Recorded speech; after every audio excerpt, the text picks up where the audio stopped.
O nosso complexo de vira-lata histórico sempre nos deixa surpreso quando o Brasil dá a volta por cima, ainda mais numa crise internacional. Se for futebol, tudo bem, é meio que uma obrigação o Brasil vencer. Mas numa crise política internacional, contra a maior potência do mundo, Brasil vencer? Sim. Esse vídeo você vai conhecer um lado diferente do Brasil que vai te deixar orgulhoso. Você vai conhecer a famosa questão Christie. Bora estudar!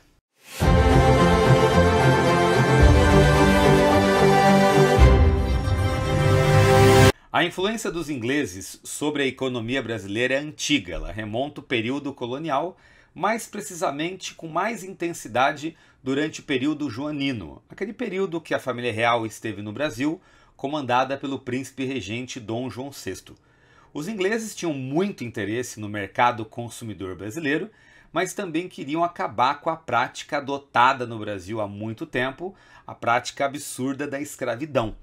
E os ingleses queriam acabar com a escravidão, seja por questões humanitárias, ou para aumentar o mercado consumidor brasileiro, ou quem sabe preservar o mercado consumidor africano. Dom João VI enrolou e não fez nada. O Brasil ficou independente em 1822, Dom Pedro I também não fez nada. Só que em 1831, Dom Pedro I abdicou do trono, ele foi embora do Brasil e deixou no poder o seu filho de apenas 5 anos de idade, Dom Pedro II, aliás, o futuro Dom Pedro II. Como o garoto não podia assumir, começou o período regencial brasileiro. E nesse período os ingleses continuavam a pressionar o Brasil a acabar com a escravidão.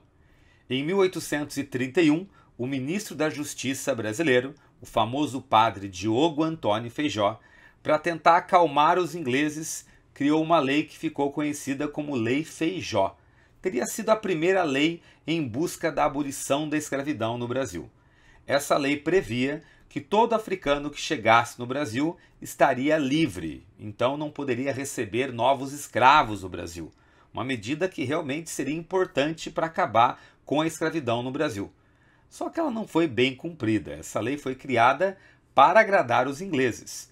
Os africanos chegavam no Brasil e eram sim escravizados. Inclusive por conta dessa lei, a Lei Feijó, surgiu aquele termo, lei para inglês ver, ou seja, algo criado apenas para agradar a visita, não que tenha eficiência de fato. Que vizinhança encantadora! Mãe, essas são as favelas. O governo pintou elas de cores vivas só para que os turistas não ficassem ofendidos. Tudo lindo! Só que o Brasil, claro, adotou essa medida e os ingleses não tinham noção disso. Os ingleses cobravam do Brasil listas dos nomes dos africanos que chegaram aqui, escravos, que deveriam estar livres. E o Brasil só enrolava, então foi gerando uma rusga entre o relacionamento político de ingleses e brasileiros. Só que isso vai piorar, e essa piora ocorre no segundo reinado brasileiro. Durante o segundo reinado brasileiro, período em que Dom Pedro II realmente comanda o Brasil, assumiu meio de forma antecipada, mas assumiu, teremos uma crise diplomática com a Inglaterra chamada de questão Christie. Esse nome em homenagem, entre aspas, ao embaixador da Inglaterra no Brasil, William Dougal Christie, que transformou dois incidentes entre ingleses e brasileiros numa crise internacional. O primeiro incidente ocorreu no dia 7 de junho de 1861. Um navio inglês chamado Príncipe de Gales, que saiu de Glasgow, da Escócia, rumo a Buenos Aires, na Argentina, naufragou no litoral sul do Brasil, lá pertinho do Arroio do Chuí, no extremo sul do Brasil. O navio naufragou, a mercadoria sumiu e a tripulação morreu. Só que os ingleses acharam muito estranho isso, porque parte da mercadoria, incluindo uma Bíblia em inglês, foi encontrado com a população do litoral. E encontraram até um bote salva-vidas desse navio ali na costa brasileira, na praia ali do litoral sul do Brasil. Então começou a surgir a teoria que sim, os brasileiros, percebendo o naufrágio, roubaram a mercadoria e assassinaram a tripulação. O Brasil falou que não, isso não aconteceu, era uma coincidência, muitos navios naufragam no litoral de vários países e a mercadoria acaba parando na praia. Então o Brasil seguiu aquela sua famosa tradição achado não é roubado.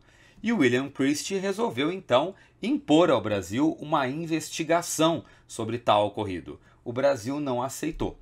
Então soma já a revolta que os ingleses têm com a demora do Brasil cumprir as medidas abolicionistas ou fazer realmente acontecer aquela lei Feijó, soma a esse incidente. A situação está piorando e o pior, vai piorar ainda um pouquinho mais. No dia 17 de junho de 1862, no ano seguinte desse primeiro incidente, no Rio de Janeiro, 3 oficiais ingleses à paisana foram presos. O que ocorreu foi mais ou menos assim.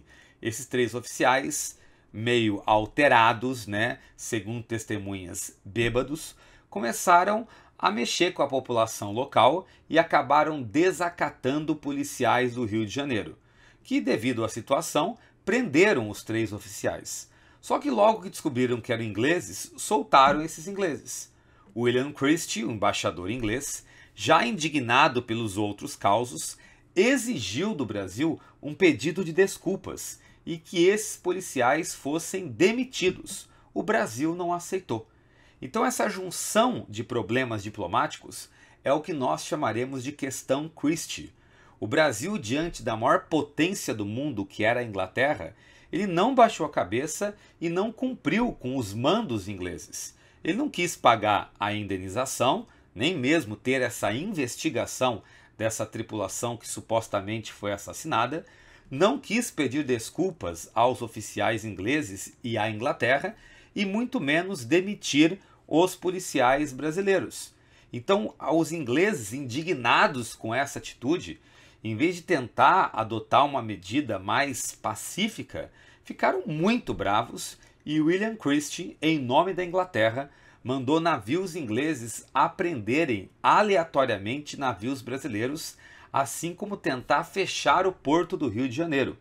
Está criado o caos. Todo esse caos, toda essa crise, você pode chamar então de questão Christie. Nesse quadro que aparece aí na tela de vocês, criado em 1864 por Vítor Meirelles, ele retrata Dom Pedro II diante do público, reclamando da atitude dos ingleses e defendendo a posição brasileira, e por isso sendo aclamado pelo povo. O Brasil, claro, um país que não era tão forte quanto os ingleses, mas era uma grande economia, ele não ia aceitar qualquer tipo de imposição. A situação ficou tão feia que o Brasil chegou até a pagar a indenização. Na verdade, colocou na conta do que o Brasil já devia aos ingleses, mas o pedido de desculpas de forma alguma.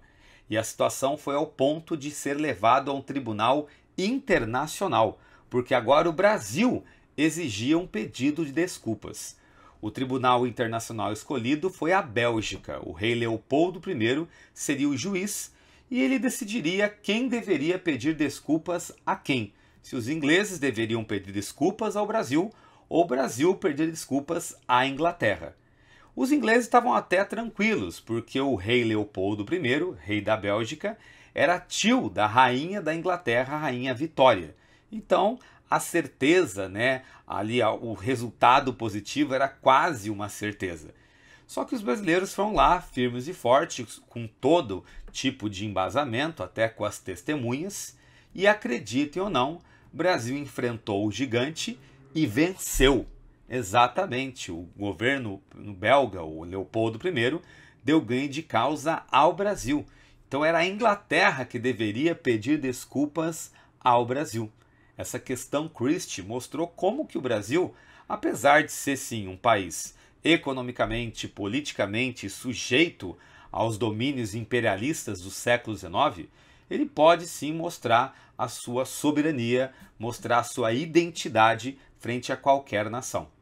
Os ingleses não pediram desculpas imediatamente, acho que o orgulho inglês era muito forte para isso, mas 2 anos depois, em 1864, interessados na relação do Brasil na Bacia do Prata, nesse ano de 64, vale lembrar que no final desse ano, aliás, vai estourar a Guerra do Paraguai.